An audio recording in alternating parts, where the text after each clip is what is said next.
Hi, I'm Rob Cosman. Welcome to my shop. You want a good push stick for use on your table saw. It's the safest way to do it. Dale Nish showed me what I think is the best design. I'm going to share it with you, show you how to turn your scraps into a good push stick. Stay with me.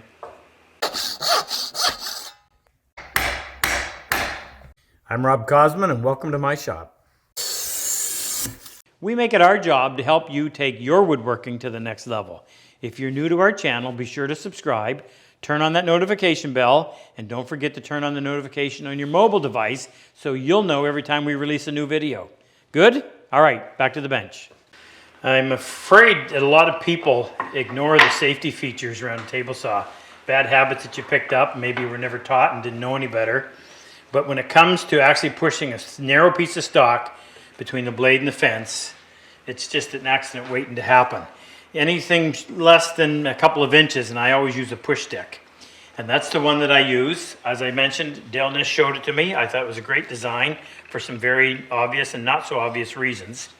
But I have a saw stop, and even though it has the technology that prevents you from being able to cut yourself on it, there are other things to think about when it comes to pushing a piece of wood through, and one of them is having it kick back on you if you don't have your splitter in there. No, I don't want to go down there.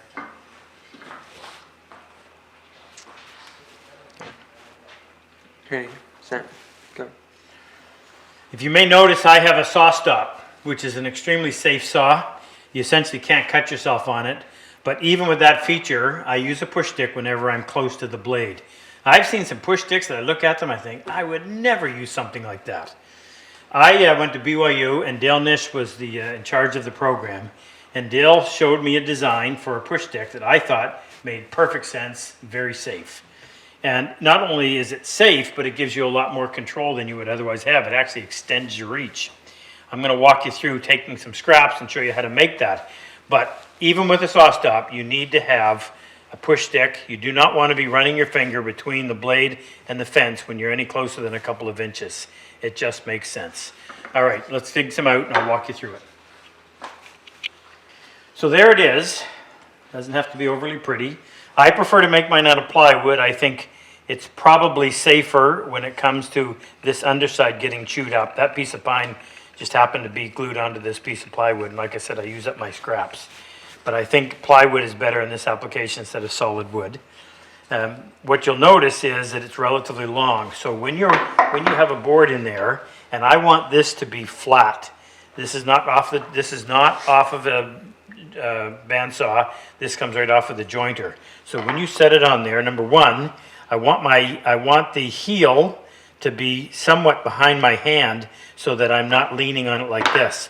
The force is actually laying ahead of that so that all of this is under tension. Because this is straight, I'm making contact with the board all along there. And I can even help keep that tight because of the force that I can apply because this is straight. It doesn't need to be very deep. And this is a sacrificial piece. So every time you cut something narrower than 3/4 of an inch, you're going to be cutting into it. And when you get to the point where it's pretty much chewed up, you can go back and resurface it to salvage it and give it another few months of life, or you can toss it and just go grab another one. I like the shape because it keeps my hand relatively high away from the blade. I have a hole in here for two reasons. Number one, I like to be able to grab hold of this with my fingers in there as well. I just feel a lot more control. And if you want to hang it somewhere, it's easy to hang. Very simple design. I'm going to take a piece of plywood. I'll actually draw it out freehand for you so that you can copy it. But this is the greatest design I've seen. There are some that are just essentially a long piece of wood with a V on it, and people are pushing it through like that, and that just gives me the willies. I want to have lots of control on that piece all the way through until I'm on the other side of the blade. And that, thanks to Dale Nish, is the best one I've seen.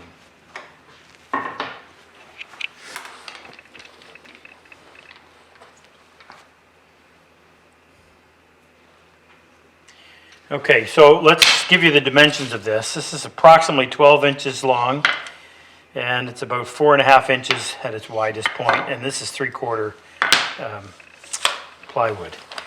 Now, as I said, this just happened to be a scrap that had a piece that was glued on there. I'm just going to ignore that. So let's draw out the 12 inches, right about here. And we want a nice big swoop in the back, so I'm just going to shape this like so. down here, go out, and then drop down. Now I can, after I do it, I can go back and look at it, and if I would need to change something, I'll change something. I take it right off the bandsaw. You can sand it afterward if you want, or you can just leave it as is. So if I do it like this, then I'm going to come in here and I'll put a hole somewhere right in here. And I'm going to have my heel right about there. We'll do this part in the jointer. So the next thing we need to do is go over to our bandsaw, and I'm just going to carry this over on this side because I know when I run it through my jointer, I want to be able to stop right there.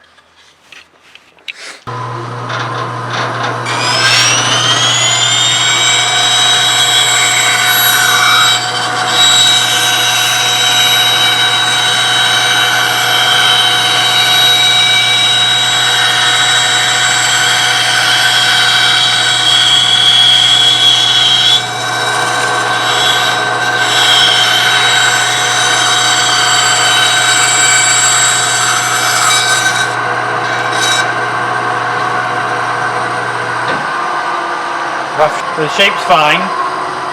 It feels a little bit big. It'll change maybe when I put the hole in. But now I'm going to go over to the joiner and get this strip bottom piece perfectly straight. Okay, I've got my jointer set so it's taking a cut that's a little better than 1/8 of an inch. Remember, that heel doesn't have to be really deep. You just want it to be able to catch the wood. Taking a lot of material, so I go relatively slow.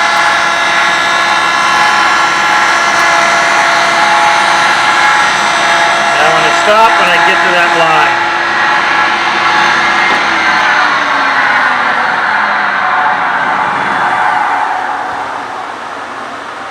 Make sure that that's nice and straight.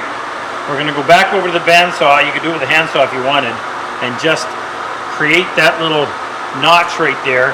But I'm going to do it a little bit on the negative side just to make sure that I have good contact. If it were sloping forward at all, then it has a chance to ride up. If it's somewhat of a backward or a negative angle right here, you know it's going to maintain contact with the piece of wood.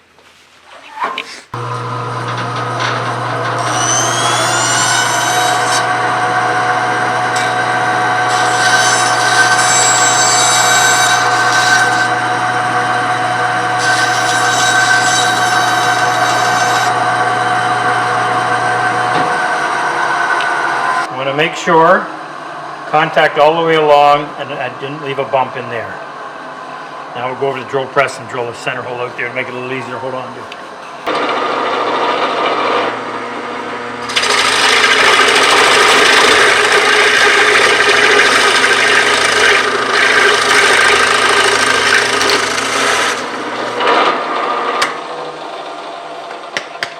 If you want to make it a little more comfortable,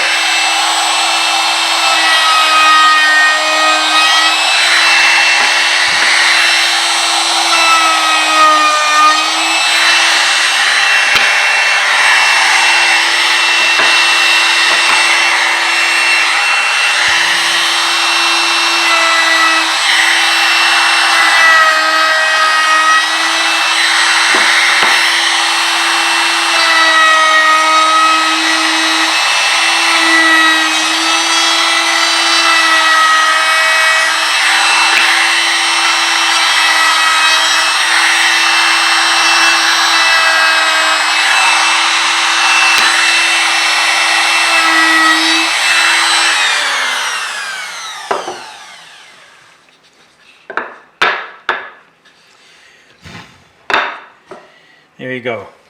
Cheap, easy, and otherwise scrap that would have been thrown in the garbage. But now you can use your table saw with relative confidence that you're not going to lose control of that piece when it's going between the blade and the fence.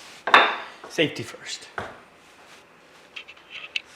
If you like my work and enjoy my style of teaching, click on any one of these videos and help take your woodworking to the next level. I've always said, better tools make the job so much easier. If you click on the link below, the chisel and plane icon, it'll take you to our site and introduce you to all the tools that we actually manufacture right here in our shop. It'll also give you information on our online and in-person workshops.